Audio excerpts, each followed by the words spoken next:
I would add just a few, well, not a few more than a few words to the introduction that Guillermo gave. We don't read or pay attention as often as we should, especially to the prophets. The prophets spoke directly to the times, and the prophets brought truth to power very often. And so you found them speaking to kings, speaking to the people, and doing some very interesting things to get the attention of those they were trying to speak to. Ezekiel was one of those prophets, one of the major prophets in the Hebrew Scriptures. And if you read them carefully, you'll find that he got people's attention, not always in a positive way. One time, he sat outside the city gates of Jerusalem naked because the message was, you're going to end up with nothing if you keep heading in the direction you are. Hard to miss that point. And another time, he played soldiers. He laid outside that gate, built a wall, and had little soldiers that he was made to kind of enact what was happening. So so when we read these things, their language is often quite colorful, and the actions that they put behind it significant as well. I had a professor in seminary who, a world-class professor, spoke at least 10 languages, most of which nobody has even heard of. And in the class I had, when you went through, you wanted to take Jeremiah or Ezekiel from him because you never get another chance like that.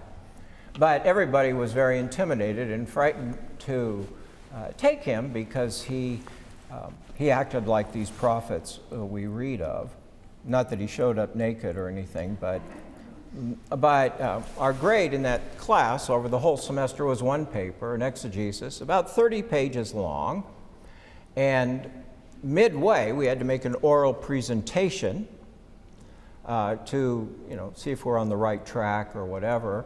And he was known to have a student make their presentation, and he would jump up on the top of a desk and say, sit down, I can't take it anymore. Oh no, it was entertaining, come on. You just hope it wasn't you, right?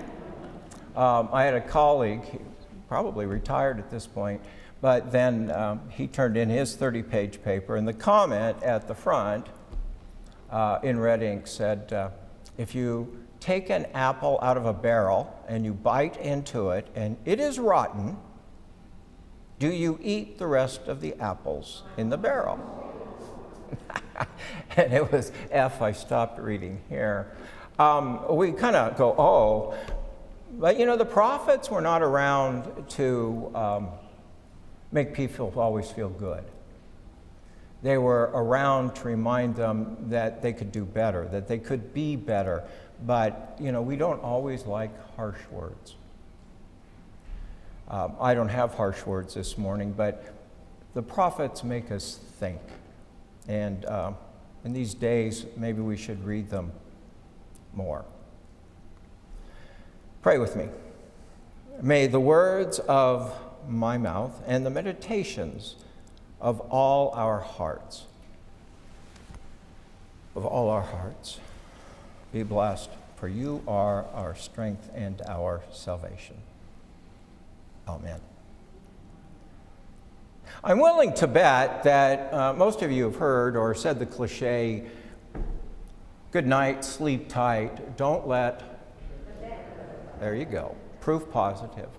As a kid, my mother would say that to me, and she'd tuck me in and kiss me on the forehead. So I always associated it with an evening comforting feeling. It was a good feeling.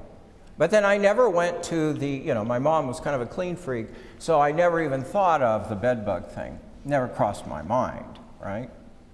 But that hasn't been the case with a lot of people, and in recent times, there have been parents who thought that that was a little bit frightening and disconcerting, so they changed it. Well, but let me go back a minute. I forgot to say, do you know where the phrase sleep tight comes from? At one time, it was practical. Sleep tight, as I learned in New England, was that there were ropes, small ropes underneath the straw mattress that the person sleeping on had on their bed, and if you slept tight, you pulled them, and those came up and made it a firmer Sealy Posturepedic, I guess. So you could sleep, with it looser, or you could sleep tight. Well, back to the phrase. In contemporary times, modern times, a lot of people didn't like the part about the bed bugs. So there are many alterations of it. But my favorite, the one I like the most, if I was going to change the original, goes like this. It says, "Good night, sleep tight. May your dreams take you on a wonderful flight." Isn't that beautiful? That's sweet. But friends, some dreams are not pleasant. Some dreams are downright frightening. The word nightmare, we have that word, nightmare, and the best we can figure out where that word came from was it meant to feel like you were suffocated. Suffocated. If you really want to, and that's not a very pleasant feeling, if you really want to know all the facts of the story, you'll have to ask my wife. But one time we came home from a trip, and she had been reading, I don't know if the flight or in the car, probably on a flight, a story that had kind of like a Stephen King kind of thing, or whatever. But it was put her a little on edge, and I was just tired. I went to sleep, and our daughter Katie woke up in the middle of the night, and like a lot of children, she had one of those long flowing gowns that in every horror movie are always very scary to see a little girl in a flowing gown. And she did what a lot of kids do when she had a bad night. She didn't say anything. She didn't wake us up. She just came over to the side of the bed and stood and stared at you. Not me. She stared at Jean, and she did this that night, and Jean kind of busted up out of bed and screamed, and my daughter started to scream, and I woke up going,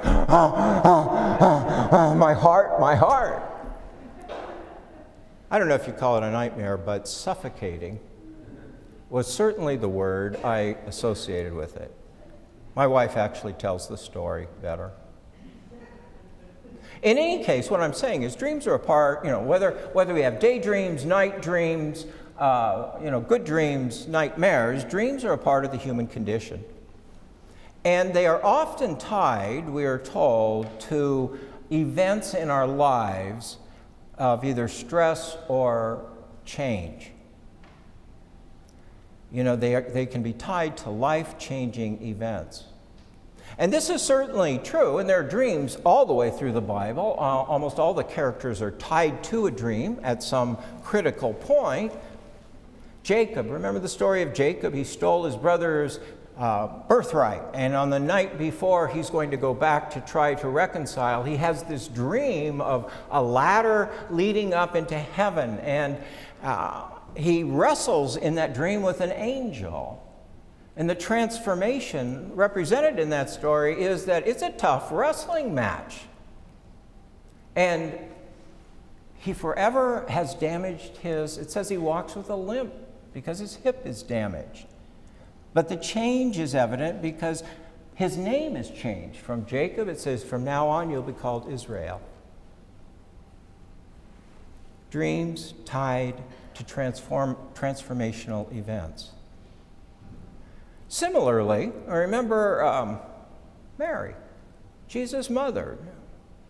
14 years old, she had an angel visit her in a dream to tell her she was going to have a baby. Now, if you're 14 and going to have a baby, that dream's going to go one way or the other in terms of how you interpret it, but the angel calms her and it explains that.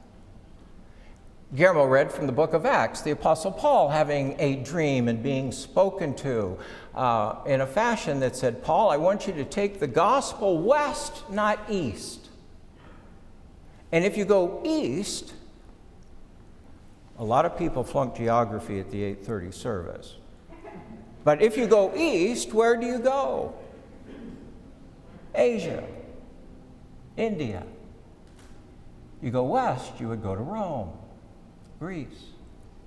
Think about how different the world would be if Paul had said, no, not interested, I'm going east. God said, go west, young man, go west. It is a pivotal time in human history.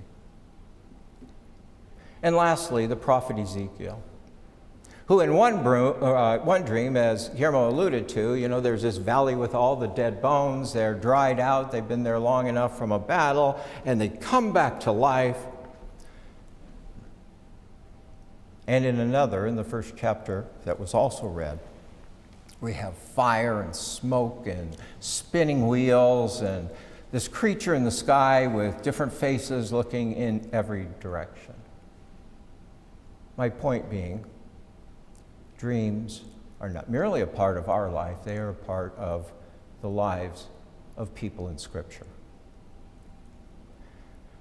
Sigmund Freud and Carl Jung, two of the greatest psychologists of modern times, you may or may not know this, based their entire theories for mental health on dreams.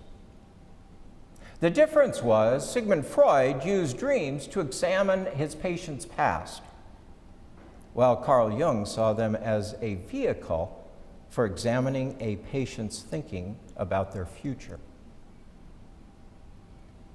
Additionally, Jung thought that dreams provided a mental pendulum that healed our minds, balancing our personalities, bringing us back into an equilibrium. Some kind of equilibrium if we allowed them to. The classic dream that I would put in this category, a lot of people have had this dream at the 8:30 service, and I know I have it frequently, but the dream is the night before finals are coming the next day and you never went to class. Have you had that dream, Vivian? Anybody else have that dream? What do you think it means? There's a lot of stress, there's a lot going on, you probably could have worked harder, but in your life, you've procrastinated or something else and you're feeling pressure. And in having that dream, Jung would say, it'll bring you back to reality of what needs to be done to get into a spiritual and mental state of equilibrium. I don't know, you can think what you want about these. Recently, I had a dream. I was preaching to millions, I guess. I don't know. There was a large crowd, and suddenly, without any explanation, I was crowd surfing on all of them, and their hands were like this, and they were spinning me around, and I was twirling, and I felt light as air. And not once did I think about what was going on here, or would they drop me? It was Ezekiel kind of stuff of which Freud and Jung would have had a heyday. But I suspect it might have had to do with the pandemic and the fear I have of how or when or will the church come back. But no matter how it does, it will be joyful and it will light and we will feel airy. You see, that's maybe one interpretation. But what I'm trying to say is there are things we don't understand. There are mysteries in life that just need to be. Now, some of you are probably thinking, and it would be appropriate, well, for years I thought he was going to crack, and now he's finally gone over the edge. He's a little cuckoo. My father did say to me when I thought about going into ministry, he said, you'd be nuts to go into ministry. Maybe I've reached that point. But here's the thing.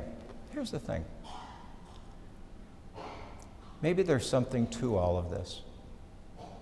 Maybe not, but maybe there is. But we too quickly discard the possibility that dreams have a place and a purpose, even as Jung said, a place where that in our deepest sleep, and you can have these apps now that measure how deep you are in sleep throughout the night, but that in our deepest sleep, we are the most vulnerable to impressions, and we would say that the air is thin between heaven and earth and the person and God. that at those moments when we are most vulnerable, there is the possibility of actually communicating with God. It's a stretch, I know, for some, but I'd like to think it's possible. Just like miracles, which we always seek to rationalize or discard or explain, when the truth is, friends, let's just admit there are things we don't understand. We can't comprehend. Maybe someday we will, as we grow and evolve in our knowledge, things that were at once mysterious to us are now explainable, but then another one comes on. We never have it all together or complete. New things happen that then, in addition, shock and amaze us. The problem is we too often label them as crazy talk. Crazy talk. Because to accept mystery or something beyond our ken scares us, or we just try to avoid it. This might be due to our insatiable need to know everything, or to think we know everything, thus assuming that we have more control than we do, or perhaps it is a fear of the possibility that there is something greater than us. But if we were so omniscient, so all-knowing, then how then did we get so caught off guard and at the mercy of COVID? What's the correct me if I'm wrong, but it's my understanding that the foundation for the immunization now came from research done with SARS years ago, and they built upon that. And so we suspected it, but nobody was, maybe we thought we had it figured out that way, I don't know. Likewise, at one time, and why did the world believe that it was flat? Why did the sun rotate, we thought, around the earth? And the atom we thought was it, the end goal of all life. But we were wrong, even though we told ourselves we were right. But life is not static. Life is not a game that concludes and someday we win in that regard. No, we evolve, the world evolves, and we realize that we are not the ones driving the train. We are not the ones driving the change. We are not the ones in charge. We can't know or predict everything. Instead, we need the humbleness of a servant, that we might work in collaboration with one another, that we might know a little more, and eventually and finally in collaboration with powers beyond. It's a lot of stories with Jesus where people's eyes are opened. Our desire to seek knowledge is not wrong. It is a gift. It is a gift that God has given us. But like all gifts, we can ignore it, we can use it, and when we use it, it can be used for good or for bad, pleasant or for punitive things.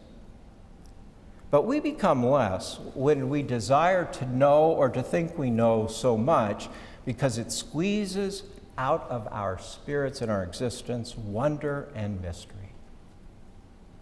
Some things in life are just to be experienced. Just to be experienced. Nothing more. It squeezes out wonder and mystery and human interaction from the greatest of life's equation. Which may be why we were created in the first place to dream. Because a dream becomes a way to reflect, to examine, and to think about the importance of accepting the present, today, now, not just a future. And when it is the future, it's not just any future. And it's not our role to pin everything down, but to raise every possibility up. A young man at Starbucks, it's where people like me feed their addiction. But a young man at Starbucks, it still sticks with me. I went in to get the coffee. This was pre-COVID, but I went in to get the coffee, and I said to him, "How are you, young man?" And he looked at me and said, "The day holds many possibilities." The day holds many possibilities.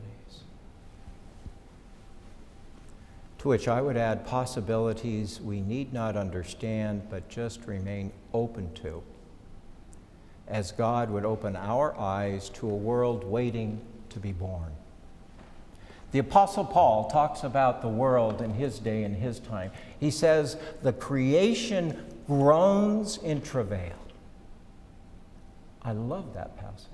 The creation groans in travail. It's not there yet. Something is trying to be born, and there are growing pains that accompany this. But you know what? We are midwives. We are midwives with the privilege of helping and assisting with that birth. The world, creation groans in travail. So what am I saying, or trying to say? I'm saying that, if we didn't think we had to know everything or we knew everything, our lives would be a lot better. Which doesn't put down knowledge, it's just that, we don't have to act like we're smarter than we are. In fact, that desire and motivation often gets in our way. Don't discount things that you don't understand. Believe in the unbelievable. Think about what is not and dream about what could be. Allow whatever you see as a miracle to be a blessing. It doesn't matter what anyone else says or thinks if you decide to share it. Think of it as a blessing that inspires your life and the lives of others because you have dared to be open to the mysterious. The mysterious, which are heavenly whispers in the ears of our mind. Heavenly whispers in the ears of your mind, so that they might take us to places we've never dreamed of and a future beyond our own imagination. We need that right now. So I end as I began. Good night. Sleep tight. May our dreams take us on a wonderful flight. Amen.